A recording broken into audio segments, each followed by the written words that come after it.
Asha, loved ones, before we pass. Blessed love. Blessed love. Yeah.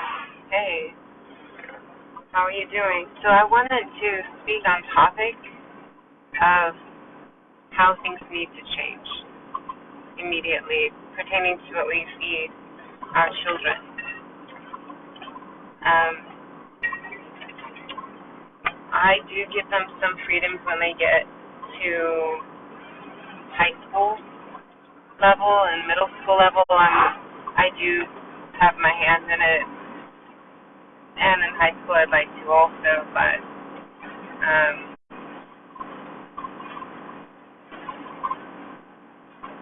I don't like confrontation, and I figure if they're willing to argue about it, then they should probably do some research, and I teach them to do research on what they're eating, do research on what they're putting into their body, what medicines are being given, do research. Don't just take it because others are taking it or doing it, to be conscious about what they're putting inside of them, to be knowledgeable, especially when it comes to there's going to be school dances, there's going to be parties, there's going to be going out, doing things like that. And it's really important to make sure that they know what is okay and what is not, what is safe and what is not. So one of the things I want to talk about is food. Are you feeding your children food that could potentially hurt them?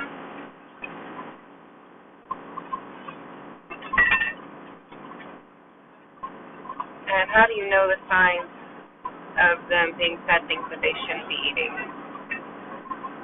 or drinking? One of the signs that you or your children or your family or loved ones are eating and drinking things they shouldn't be is when the body begins to bloat a lot, and you're not eating enough to make your body that size. Another sign is exhaustion. If it's not healthy calories, those calories may not help increase the energy to be able to do exercises and work out. You may be taking supplements to help you get that energy, but they are not taking supplements to help them get that energy. So to expect them to exercise and work out really hard when they're not eating healthy at home, it's exhausting. It really is hard on them to do PE and other sports if they're not getting fed properly or getting the proper vitamins and nutrients that they need to have in their diet.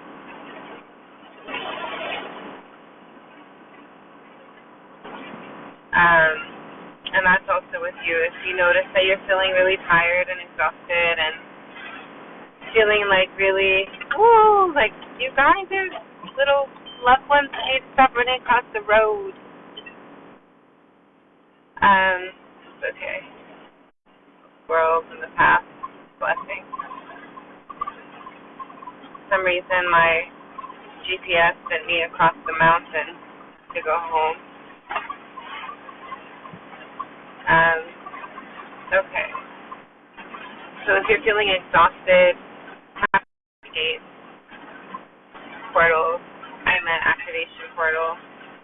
I'm an activated light being from the heavens, and I am considered a portal, but I'm actually considered a divine being, or each divine being, but one that is more of an ancient soul who's chosen to come in now again.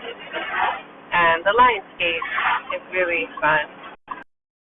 Really awakened, very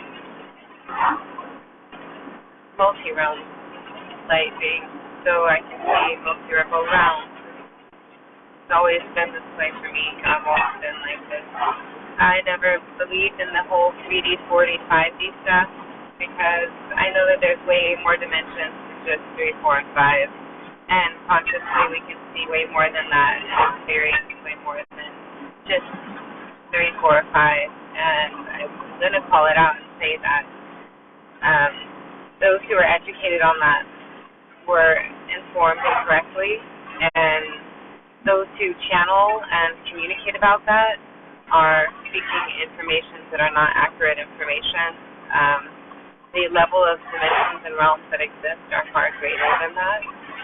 So to idealize such a minimal spectrum with the galaxy and all the galaxies that exist as large as the expansions, even through the black hole, there's no way to count the realms for humans. So there's that. Feels better. And I'm excited. Like, what am I going to do today? I'll probably enjoy my children and work and do ceremony and prayers for creation, for light, expansion, of wellness. There's our doctors. I know how to get to Discovery Base from Antioch. So I was touching base on not all the ceremonies to tell you about that I'm getting ready to do, but to inform you of the urgency to be careful what you feed your children or the children and what you give them straight.